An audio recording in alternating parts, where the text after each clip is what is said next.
Ngopi, ngobrol pajak pagi-pagi.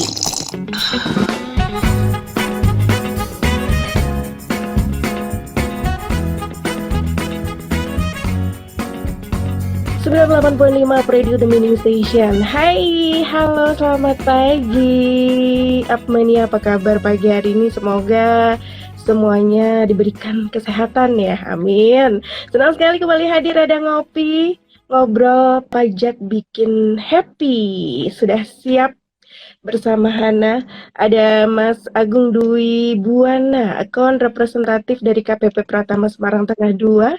Halo, selamat pagi Mas Agung. Selamat pagi Mbak Hana dan para Upmania dimanapun berada. Semoga kita selalu diberikan kesehatan. Amin. Mas Agung sehat ya? Sehat, alhamdulillah. Assalamualaikum warahmatullahi wabarakatuh. Kepada teman-teman Upmania, perkenalkan saya Agung Bubana. Nanti kita akan berbincang bersama Mbak Hana. Betul ya. Dan pagi hari ini kita akan berbicara mengenai manfaat pajak untuk negeri. Jadi silahkan untuk Upmania yang ingin bertanya mungkin seputaran pajak, pengen tahu selama ini tuh apa sih manfaatnya kita bayar pajak dan lain sebagainya. Nah, mungkin bisa bergabung, bisa langsung melalui live Instagram di Up Radio SMG, atau mungkin untuk admin yang lagi dengerin di rumah bisa WhatsApp juga ya di 0878 33 300 400 di 0878 33 300 400. Oke, Mas Agung, manfaat pajak untuk negeri. Ini mungkin kita mencoba mengedukasi masyarakat ya. Pajak itu sebenarnya apa sih? Fungsi pajak sendiri itu apa sih? Nah, mungkin bisa langsung dijelaskan Mas Agung. Oke, terima kasih Mbak Hana. Selamat pagi Upmania. Jadi kali ini temanya adalah manfaat pajak untuk negeri. Sebelumnya kan sudah ini ya sudah menjadi rutin ya Mbak ya untuk di radio ini. Kemudian langsung masuk ke tema terkait manfaat pajak ini. Kalau teman-teman sebelumnya mungkin belum tahu kira-kira apa sih manfaat pajak ini. Ini mulai dari apa sih itu pajak gitu. Kalau kita merujuk ke ketentuan umum perpajakan, artinya undang-undang KUP, Pak. Kalau di pajak itu merupakan kontribusi wajib pajak, kontribusi yang wajib kepada negara, yang terutang oleh orang pribadi, kemudian dan juga badan usaha tentunya, yang mempunyai ciri khas ini yakni memaksa, bersifat memaksa berdasarkan undang-undang dan tidak mendapat timbal balik secara langsung, yang digunakan tentunya untuk negara, kepentingan negara dan kemakmuran sebesar-besarnya bagi rakyat. Jadi pajak itu ya iuran yang terutang bagi kita semua ya Mbak, individu, setiap warga negara Indonesia dan berupa badan usaha yang berdiri di Indonesia, yang sifatnya tadi ada dua sifatnya yang memaksa, kemudian tidak mendapatkan timbal balik secara langsung, yang kegunaannya adalah untuk kepentingan negara dan diperuntukkan untuk kemakmuran rakyat gitu Mbak. Oke, itu pengertian dari pajak ya. Memang sesuatu kebiasaan yang baik yang belum terbiasa memang perlu dipaksa gitu ya Mas Agung betul, ya. Iya betul. Jadi memang kenapa sih harus dipaksa gitu? Karena untuk negara ini sebenarnya untuk memberikan kesukarelaan terlebih dahulu. Itu tentunya dengan dengan sistem pajak yang kita anut kan self assessment ya Mbak ya. Sejak reformasi 1984 kita melakukan sistem self assessment, yakni kesukarelaan. Cuma ketika sukarela ini belum berjalan, negara mempunyai hak untuk memaksa, artinya menetapkan pajak yang seharusnya dibayar. Jadi kalau kita lihat pajak ini saya pernah dengar dari dosen saya ya, apa namanya? Ada sebuah kata-kata ya bahwa tidak ada yang pasti di dunia ini kecuali pajak dan kematian. Itu kata-kata dari Benjamin Franklin ya. Benjamin Franklin ini salah satu bapak bangsa dari Amerika. Saking apa namanya, saking pastinya gitu pajak ini. Yeah. Karena hampir di semua negara ya, semua negara lah kalau saya bisa katakan itu pasti ada pajaknya. Dan ya, untuk di dunia ini ya yang pasti ya kalau nggak kematian ya pajak. Nah, itu karena sampai kematian pasti ada namanya pajak itu. Oke, mungkin yang menjadi apa ya, salah satu keraguan dari masyarakat adalah karena tidak mendapat timbal balik secara langsung dari masyarakat untuk membayar pajak. Nah, mungkin Mas Agung bisa kasih contoh sebetulnya apa sih yang timbal balik yang kita dapatkan setelah kita membayar pajak? Ya. Tadi karakteristiknya selain memaksa juga tidak mendapatkan timbal balik. Nah, timbal balik ini secara langsung ya. Karena kalau secara langsung bisa kita sebut kalau langsung itu namanya retribusi, Mbak. Nah, kalau kita misalkan mau masuk ke terminal atau kita ke stasiun atau ke bandara kita bayar, kita bisa menggunakan fasilitas. Kalau ini memang tidak mendapatkan secara langsung, cuma secara langsung pasti kita rasakan karena pajak ini modelnya adalah untuk membiayai semua semua keperluan kepentingan negara gitu, Mbak. Atau kita istilahkan rumah tangganya negara ini ya dibiayai salah satunya oleh pajak. Dan kalau kita cek lagi di APBN kita ya itu terbesar juga dari pajak gitu, Mbak. Dan pimpinan sering memberi istilah ini kan gotong royong. Kita perhatikan hidup di sebuah rumah. Ketika kita kumpul bersama-sama bareng-bareng itu rakyat Indonesia membayar pajak akan terasa ringan pembiayaan negara kita ini. Gitu, Kak. Oke, Mas Agung mungkin bisa kasih beberapa contoh nih dari pembayaran pajak yang pastinya sudah dinikmati oleh masyarakat sendiri. Contohnya apa nih? Contohnya, jadi kalau kita lihat ini APBN ya, tentunya kita melihat apa sih untuk apa sih pajak itu gitu. Kita cek di APBN kita, Mbak ya. APBN kita pendapatan negara ini untuk tahun 2021 sudah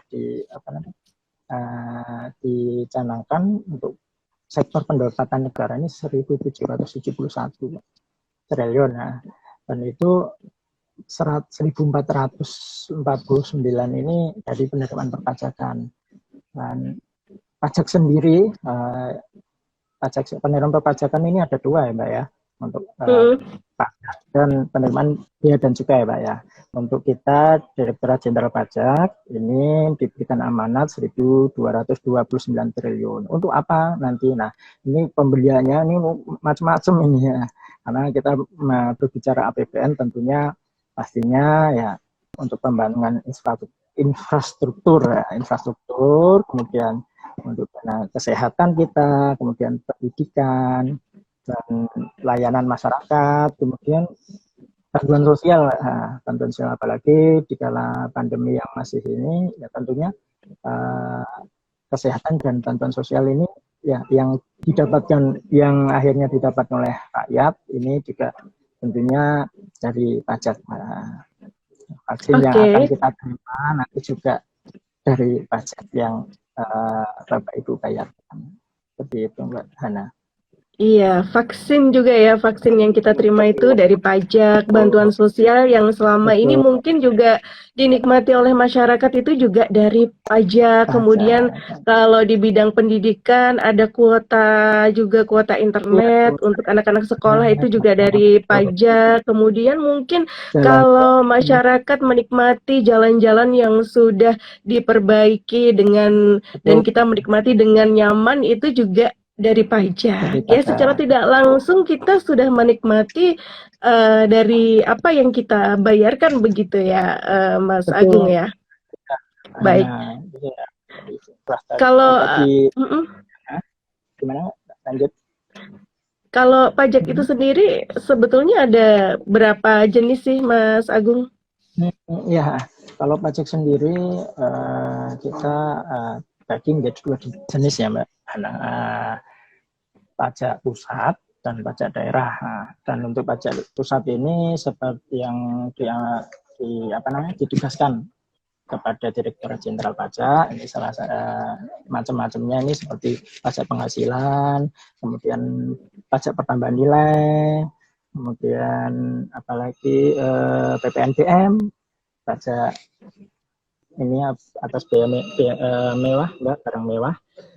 Kemudian selanjutnya apa namanya pajak daerah ya, pajak daerah ini diamanatkan per daerah Mbak. Nah, contoh-contohnya ini pajak restoran, pajak reklame, kemudian PBB perkotaan dan pedesaan Mbak. Nah, jadi bagi teman-teman yang belum tahu, kadang banyak ini teman-teman kalau kita lihat di medsos itu sering komplain, Pak ini gimana ngitung PBB? Nah, oh ternyata PBB ini sekarang pengelolaannya di Pemda masing-masing.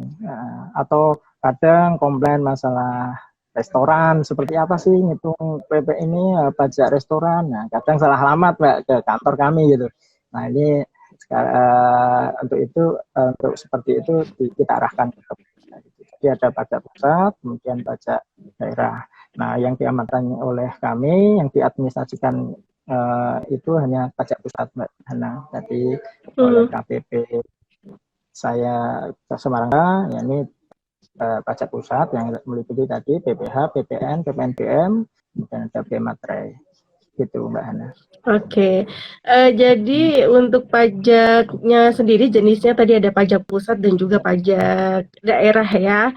Nah, Betul, untuk pajak betul. pusat tadi ada PPH, PPN, PPNBM, Bea Materai, Bea Cukai. Nah, mungkin bisa dijelaskan satu persatu juga nih, Mas Agung, dari PPH. PPH ini apa, PPN apa, begitu silakan. Boleh. Jadi yang pajak pusat tadi PPH ya.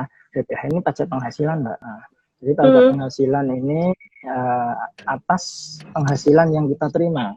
Kalau kita merujuk ke pasal 4 Undang-Undang PPH itu setiap tambahan ekonomis Mbak. Setiap tambahan ekonomis yang didapatkan, jadi setiap tambahan ekonomis yang didapatkan dari dalam negeri maupun luar negeri. Jadi kita juga menganut sebelumnya workload income, cuma nanti setelah ada perubahan undang-undang CIKA ini kita merubah menjadi sistem teritorial, nanti kita jelaskan. Nah, ini jadi PPH ini setiap penghasilan Mbak.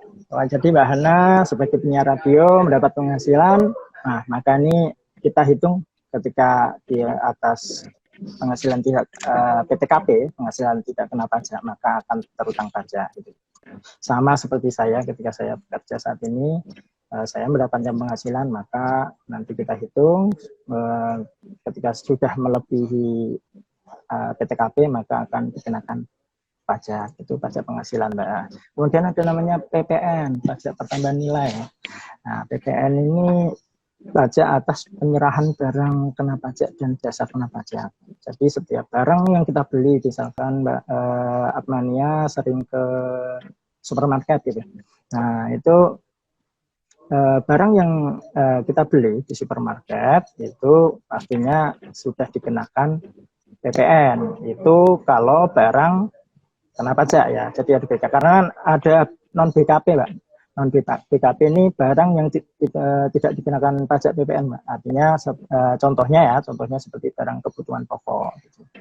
Nah, jadi teman-teman semua, saya ketika belanja di supermarket, belanja baju, nah, karena baju termasuk barang kena pajak, maka di situ ada harga yang saya beli ada namanya 10% PPN. Nah, PPN ya Mbak. Itu Oke, PPN, jadi setiap oke. sebelum dilanjut, saya ingin menanyakan yang PPh dulu nih, Mas Agung. Tadi PPh adalah pajak penghasilan, jadi setiap orang yang memiliki penghasilan itu dikenakan PPh, kecuali penghasilannya adalah di bawah PTKP yang tadi Mas Agung sampaikan ya. Nah ini dikenakan PPh-nya berapa persen sih Mas kalau untuk penghasilan? Oke, jadi ini penghasilan ini kalau untuk kan banyak tarif ya Mbak perhitungannya. Jadi ada namanya PPh 21, PPh 22, PPh 23, PPh 24, 25 sampai 26 gitu. Sampai 29 Mbak. Jadi Hmm, itu merujuk ke pasalnya, pasal di Undang-Undang PPh.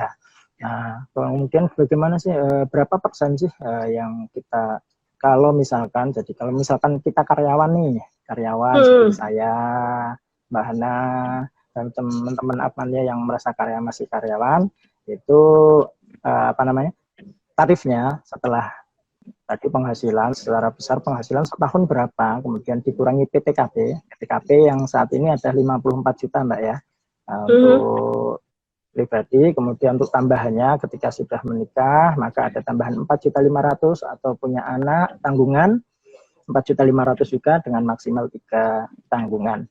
Itu kemudian dikalikan tarif. Tarif ini tarif pasal 17 Undang-Undang PPh itu menggunakan tarif progresif 5% untuk sampai 50 juta, kemudian 15% untuk sampai 200, kemudian 25% sampai 250, kemudian sampai di atas 500 nya 30%. Jadi tarif kita tarif progresif Mbak Ana. Ini kenapa Oke. ini juga supaya apa namanya pajak ini juga berkeadilan Mbak. Artinya semakin tinggi penghasilannya ya diharapkan semakin besar dong kontribusinya bagi untuk negara gitu Mbak Hana. Nah, terus Oke, kemudian jadi mhm, ini kan tarif untuk karyawan nih, nah, biar Abmannya terus gimana nih tarif untuk UMKM, untuk usahawan. ya, Usahawan ini sebelumnya mungkin sudah pernah disampaikan, cuma saya ingin ini mengingatkan kembali, usahawan ini yang omsetnya masih di bawah 4,8 miliar atau kita sebut UMKM, ini kita mempunyai tarif menggunakan tarif namanya PP 23 peraturan pemerintah nomor 23 tahun 2018 ini tarifnya 0,5% Mbak Hana. Jadi kita misalkan buka counter HP, counter HP usahawan ya. Nah, ketika omsetnya di bawah 4,8, misalkan omset 2 miliar gitu dalam setahun. Berapa pajaknya? 2 miliar itu kalikan setengah persen. Nah, ini kira-kira satu ini ya, berapa 10 juta ya, 10 juta. Nah, itu 10 juta lah itulah yang harus dibayar ke negara. Seperti itu, Mbak Ana. oke. Itu beberapa, contoh dari PPh ya, ternyata tarifnya progresif dan juga ada Progresif. tarifnya sendiri nih untuk karyawan dan juga Mm-mm. untuk UMKM. Oke, kita kembali ke tadi ya, PPN ya. Jadi Iya. kalau kita, membeli barang tadi ya, ada barang yang dikenakan pajak dan juga Mm-mm. ada barang yang tidak dikenakan pajak. Kemudian selanjutnya Kemudian PPN ya, tadi kan penyerahan barang dan jasa, Mbak. Nggak cuma barang, tapi jasa. Jasa itu oke, ya, tentunya misalkan jasa internet, provider internet, Pak ya. mhm, Kita berlangganan internet, ya, ya mungkin IndiHome dan lain sebagainya. Nah, itu kalau kita cek di apa namanya tagihannya, Pak, bilnya itu ada pasti ada PPN 10%. Nah, itu jadi setiap aktivitas penyerahan barang, kemudian penyerahan jasa, maka akan dikenakan PPN dengan tarif saat ini adalah 10%, gitu Mbak. Setelah PPN ini ada namanya PPN BM, Mbak. Ada oke, penambahan atas barang mewah. Nah, ini lagi booming nih sekarang nih yang PPN BM nih. Karena oke, pemerintah memberi BM ini atas barang-barang mewah, Mbak. Nah, mhm. jadi di PMK akan diberi apa namanya? Diberikan tambahan tarif selain atas barang tersebut kena PPN untuk barang mewah, contohnya mobil. Nah, mobil ini kena double berarti Pak ya, kena PPN BM karena barang mewah itu termasuk dianggap barang mewah. juga kena PPN. Nah, ini teman-teman Atmania nih PPNBM lagi ini karena pemerintah membelah atas beberapa ini ya kendaraan ya mobil PPNBM-nya ditanggung oleh pemerintah gitu ya.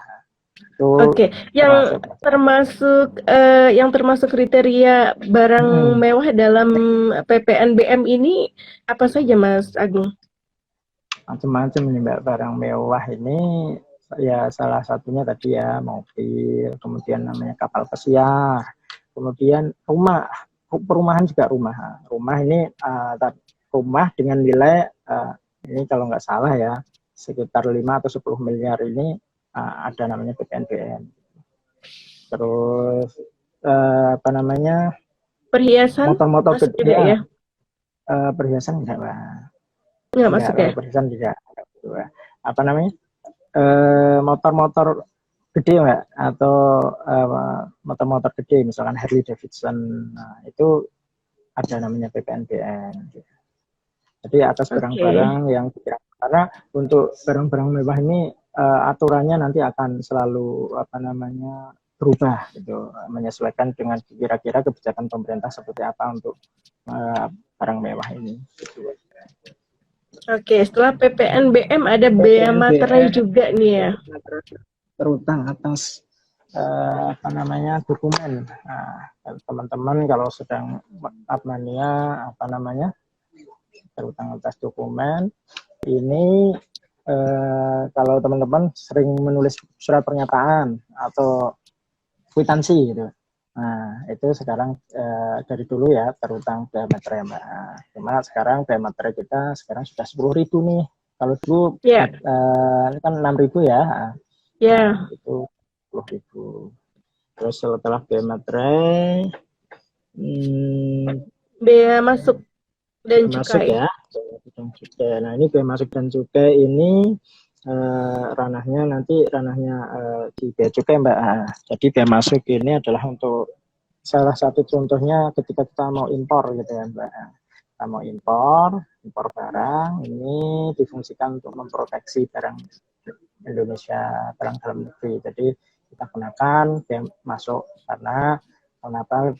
Jadi ini nanti ada fungsi pajak nanti di fungsi pajak apa namanya reguleran ya.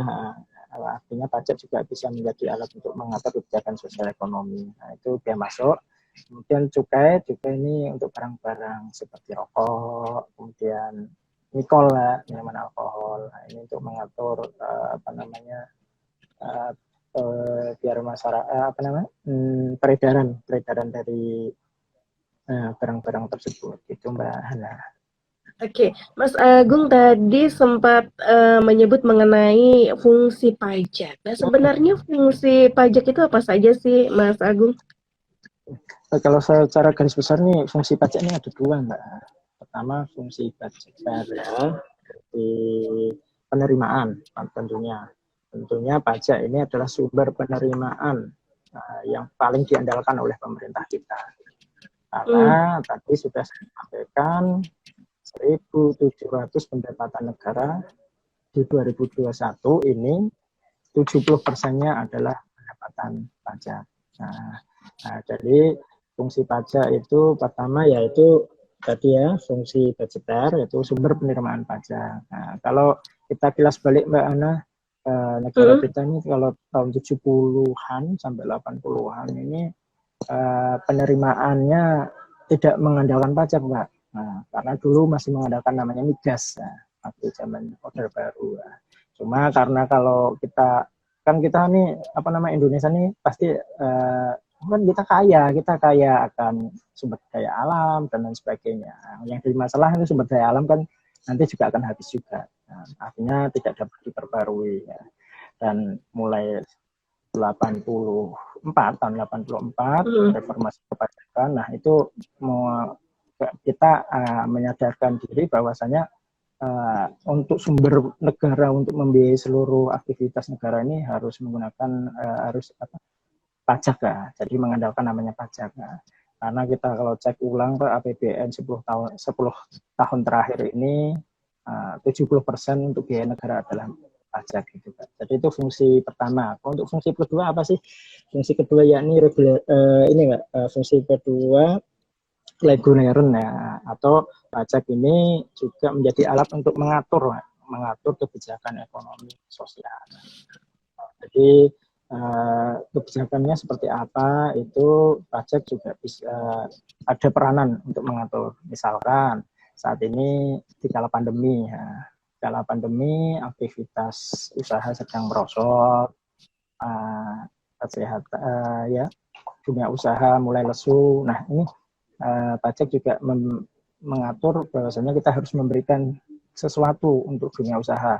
Misalkan kita ada namanya insentif Mbak ya, insentif. Ya. Jadi misalnya untuk para usaha UMKM, nah ini pajaknya sementara ditanggung oleh pemerintah. Ini Januari sampai Juni nih Pak. Ini ada perpanjangan tahun lalu dari Maret sampai dari Maret Mei ya, April sampai Desember sekarang. Kemudian ada insentif-insentif lagi yang dikeluarkan oleh pemerintah. Nah itu fungsinya fungsi di reguleran, fungsi mengatur. Artinya pemerintah harus mendukung juga, karena pajak ini yang kita ambil ini kan kalau diibaratkan ini lebah yang ini yang memproduksi madu. Jadi pajak itu kita ambilnya madunya doang. Jangan sampai karena urusan pajak kita malah membunuh lebahnya gitu. Jadi apa namanya?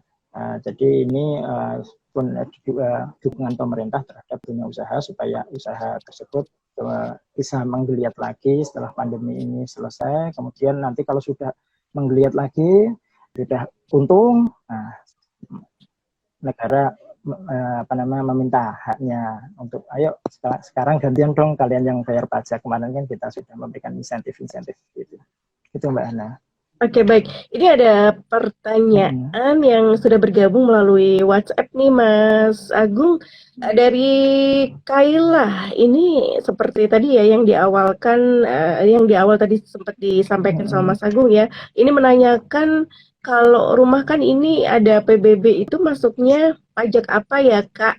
Dari Kaila. Kemudian ini juga Dimas menanyakan mengenai pajak di resto nih. Kalau pesan makanan di resto, itu kenapa harus ada pajaknya ya? Padahal ada juga tempat makan yang tidak pakai pajak. Itu bedanya apa? Ya kalau tadi PBB Mbak, kelurahan juga tadi untuk PBB sektor pedesaan dan perkotaan ini ranahnya di Pemda Mbak. Jadi Pemda masing-masing sekarang sudah mengelola PBB. Kalau untuk pusat ini atas PBB perkebunan, pertambangan dan perikanan atau P3 kita sebutnya ini baru ranahnya ke KPP atau Direktorat Jenderal Pajak gitu. Kemudian terkait dengan pajak restoran tadi sudah saya sampaikan bahwasanya untuk terbagi dua ya Mbak tadi ya, pajak pusat dan pajak daerah. Kemudian restoran ini termasuk di pajak daerah. Nah untuk lebih detailnya karena saya belum pernah ini ya, lebih detailnya mohon ditanyakan ke pengampunya atau kali aja nanti Mbak Hana mengundang ini ya Dinas Pendapatan Daerah ya supaya menjelaskan pajak-pajak daerah gitu Mbak Hana. Gitu ya, dari Mas Dimas sama Kaila, semoga terjawab. Ya. Oke, kita lanjut lagi ya, Mas Agung ya. Tadi sudah dijelaskan mengenai fungsi pajak. Nah, tapi apakah apa yang sudah dilakukan Direktorat Jenderal Pajak nih untuk menumbuhkan rasa cinta tanah air melalui pajak ini? Oke, banyak ya Mbak. Ini sejauh ini kita Direktorat Jenderal Pajak ini KPP Semarang Tengah 2 ini sering melakukan sosialisasi, utamanya untuk menumbuhkan rasa cinta tanah air terhadap pajak ini. Kita sering kita event tahunan ini juga ada namanya pajak bertutur Mbak. Jadi kita sosialisasi dari tingkat SD sampai universitas, kita datang ke sana untuk seharian kita di sana, nanti kita bagi-bagi gitu. Kita masuk ke kelas, kita mengedukasi anak-anak, mengedukasi para siswa untuk memberikan edukasi bahwasanya begitu pentingnya pajak untuk kehidupan kita bernegara ini. Kemudian selain sosialisasi ke ini anak-anak, ini harapannya apa? Harapannya ini kalau ke generasi muda ini nanti kalau misalkan siswa-siswa tersebut sudah bekerja atau menjadi pengusaha, nanti tidak lupa atas kewajibannya sebagai warga negara. Artinya ketika sudah berpenghasilan, sudah melahirkan laba di perusahaannya, ternyata ada kewajiban bagi saya untuk memberikan kontribusi kepada negara gitu. Terus selain sosialisasi kepada sekolah-sekolah, itu selain itu ada namanya BDS gitu Pak, BDS Business Development Service. Ya, ini kita undang para UMKM di KPP kita undang, kita selain kita berikan edukasi tentang pajak tentunya, kemudian kita juga memberikan ilmu tambahan bagaimana cara menaikkan omset gitu. Jadi kita tidak melepaskan tidak hanya mengambil pajaknya doang nih gitu, tapi kita memberikan edukasi, kita hadirkan narasumber dari luar bagaimana untuk menaikkan level dari UMKM ke atas, bagaimana untuk melakukan marketing atas produknya, nah gitu Mbak. Jadi masih banyak lagi Mbak, kira-kira sosialisasi yang telah kita lakukan. Kalau kita flashback tahun 2018 ini sempat ada wacana juga memasukkan kurikulum tentang pajak di sekolah-sekolah gitu. Jadi nanti kalau saat ini kan kita ini ya Mbak Hana, kalau waktu sekolah SMA ini pasti di IPS ya. Kalau di pelajaran sosial ini pasti ada disematkan namanya tentang pajak. Apalagi kalau misalkan jurusan sosial ya, itu pasti di situ termasuk tata cara perhitungannya seperti apa. Nah harapannya ini nggak cuma di situ doang, itu nggak cuma di SMA yang sosial, tapi sudah dari SD ditumbuhkan, kemudian SMP sampai universitas. Nah, karena yang tadi saya sebutkan penerimaan kita diandalkan dari pajak gitu Mbak, untuk pembiayaan APBN. Seperti itu Mbak Hana. Ya, ini ada pertanyaan Mas Agung dari Instagram Olisrafsa ya. Mas Agung, bagaimana cara agar menurunkan tingkat resistensi wajib pajak untuk rela membayar pajak yang sudah dilakukan di kantor Mas Agung saat ini? Nah ini hubungannya juga sama tadi Mbak Ana. Kita KPP ini utamanya tugas saya sebagai representatif di pengawasan. Jadi kalau misalkan ada wajib pajak yang ini kita himbau, kita lakukan pendekatan persuasif dulu. Bapak bagaimana misalkan wajib pajak sudah usahanya sudah sudah berjalan gitu, tapi kok nggak pernah bayar nih si Bapak ini gitu. Nah kita himbau, kita datang Mbak, kita nanti ada namanya visit ke wajib pajak. Nah kita ajak ngobrol, kita edukasi tentang kewajibannya, dan lagi-lagi tadi saya sering menggunakan istilah ini namanya gotong royong.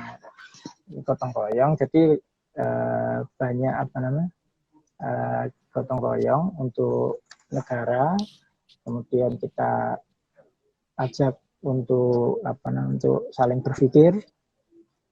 Nah ini karena satu persatu ya, jadi bisa seperti ini ya Pak. Jadi akhirnya menyadarkan wajib pajak tersebut, akhirnya tahu mana kewajibannya sebagai warga negara yang baik tentunya. Tapi kalau untuk untuk menyasar ke banyak orang, banyak wajib pajak ya tentunya kita masih menggunakan cara-cara sosialisasi, kita masih menggunakan iklan, reklame, dan tentunya ini di bulan Maret ini kan gawe-nya orang pajak kan sekarang Mbak, untuk Ya, melaporkan SPT tahunan tepat waktu. Seperti itu Mbak Hana. Terima kasih Mas Tulis oke. atas pertanyaannya. Ini ada Mas Seno yang sudah gabung di WhatsApp. Saya pernah lihat di jalan-jalan ada baliho-baliho yang ada tulisan belum lunas pajak, itu maksudnya apa sih katanya? Gimana Mbak? Belum lunas pajak?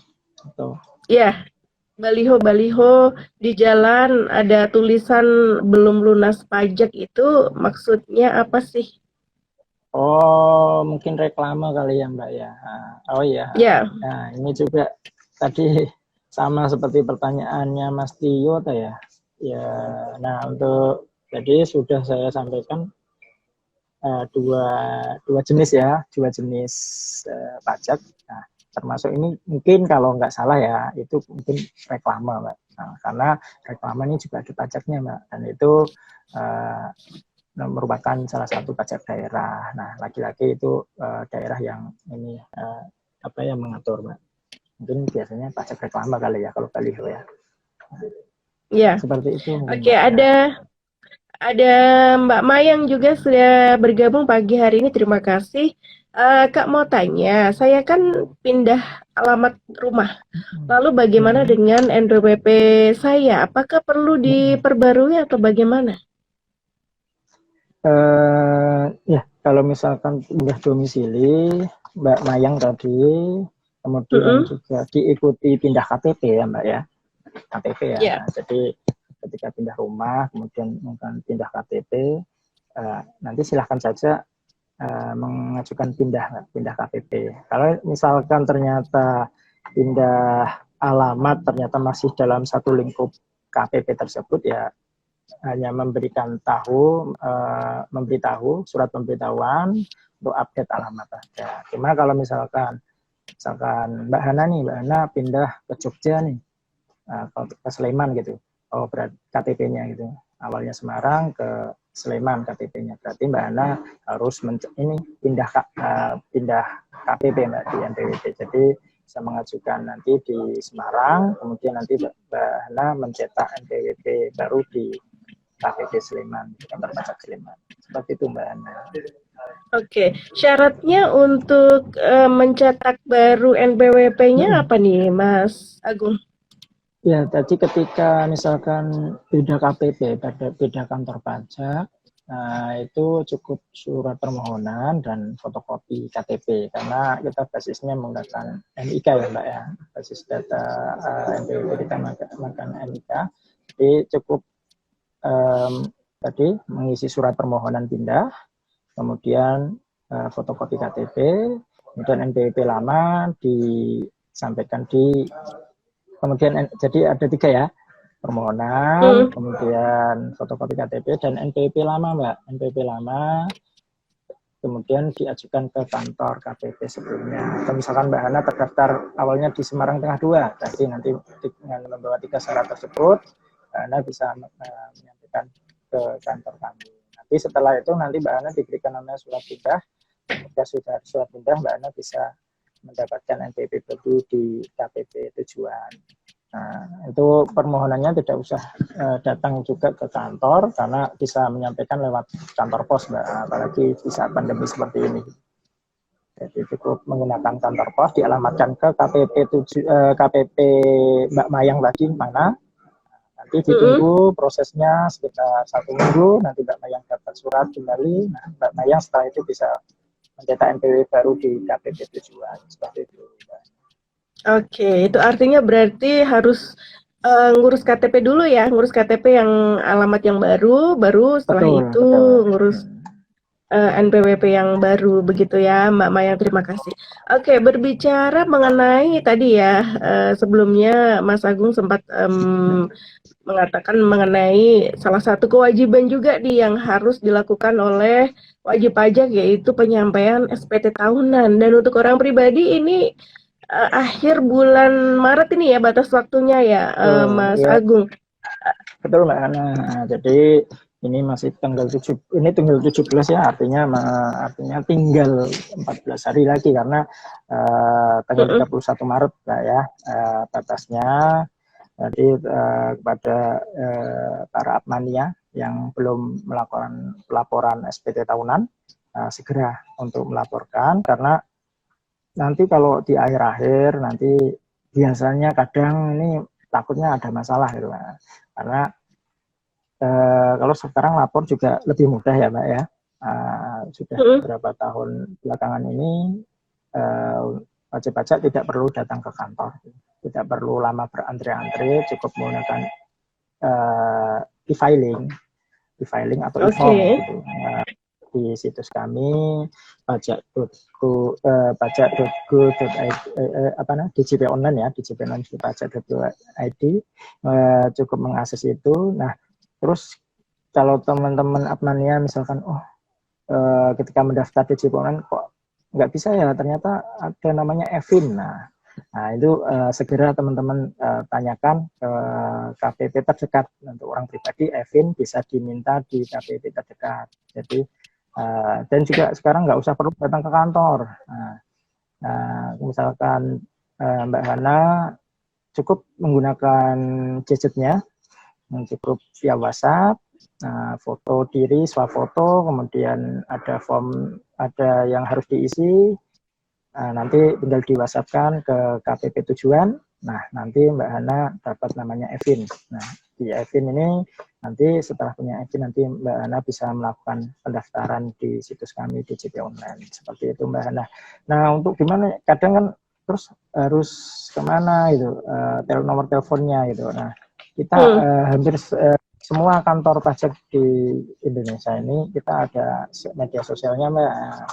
Langsung aja bisa dikepoin aja di Instagram atau Twitter atau Facebook. Nah, di situ nanti silahkan minta bagaimana saya untuk meminta nomor EVIN tanpa harus datang ke kantor, seperti itu Mbak Hana. Oke, jadi harus segera melaporkan SPT tahunannya terutama untuk wajib pajak orang pribadi ya, karena nanti berakhir di tanggal 31 Maret 2021 ya, karena nanti ada dendanya juga ya Mas Agung ya kalau sampai terlambat melapor. Dendanya berapa Mas Agung? Kalau denda ini sesuai dengan ketentuan di pasal 7 KUP ini denda dikenakan sebesar 100.000 untuk orang pribadi. Ya. Jangan sampai teman-teman harus kita kasih denda dulu nih baru akhirnya mau lapor gitu kan, nggak enak kan Mbak ya. Artinya teman-teman dengan sukarela sempatkan waktu, luangkan waktu ini, karena e-filing ini 24 jam bisa dilakukan dimanapun. Misalkan kalau jam kerja seperti ini sedang sibuk-sibuknya, ya udah nanti malam gitu. Nanti malam dilakukan di rumah atau di mana saja.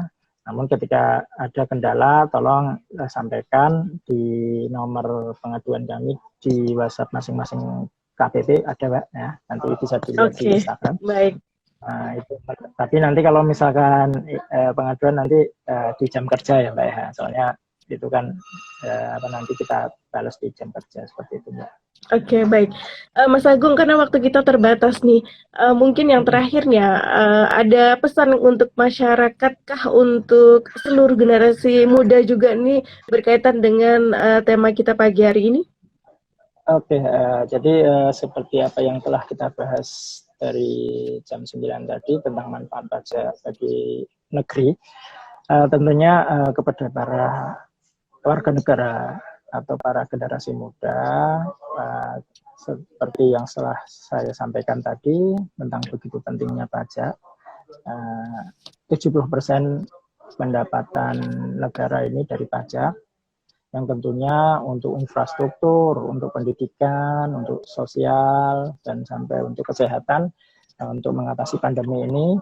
Jadi segera misalkan segera membayar pajak, kemudian bagi yang belum ber-NPWP segera mendaftarkan diri untuk mendapatkan NPWP, misalkan sudah sudah usaha jualan apa gitu, tapi belum ber-NPWP segera untuk mendapatkan NPWP sehingga bisa melaksanakan kewajibannya. Terus kemudian yang sudah ber-NPWP bagaimana? Nah, ini masih ada tinggal 14 hari lagi jatuh temponya tanggal 31 Maret 2021 yang sudah ber-NPWP, tolong segera untuk melakukan pelaporan SPT orang pribadi, SPT tahunan orang pribadi.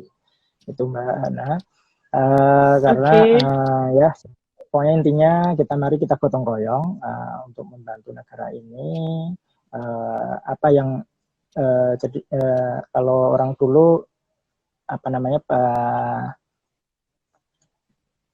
pahlawan-pahlawan kita harus ini kan Mbak, harus bertaruh nyawanya, harus untuk negara kan seperti itu, bertaruh nyawanya untuk membawa bambu runcing. Nah, untuk para generasi muda, Anda tidak perlu melakukan hal tersebut, cukup dengan membayar pajak, maka Anda termasuk ikut berkontribusi bagi negara Indonesia ini yang kita cintai tentunya. Begitu, baik. Terima kasih Mas Agung atas informasi edukasinya pagi hari ini untuk Apmania. Semoga semuanya jadi tercerahkan ya, jadi terbuka pikirannya. Oh begitu ya, ternyata penting banget ya pajak ya, dan mulai tersadar aku belum punya NBWP nih ya, berarti harus daftar dulu dan melakukan kewajiban sebagai wajib pajak begitu ya. Betul, baik, terima kasih Mas Agung, dan terima kasih juga atas kebersamaan Apmania ya. Hana juga harus pamit. Terima kasih, selamat pagi, selamat beraktivitas, dan sampai jumpa.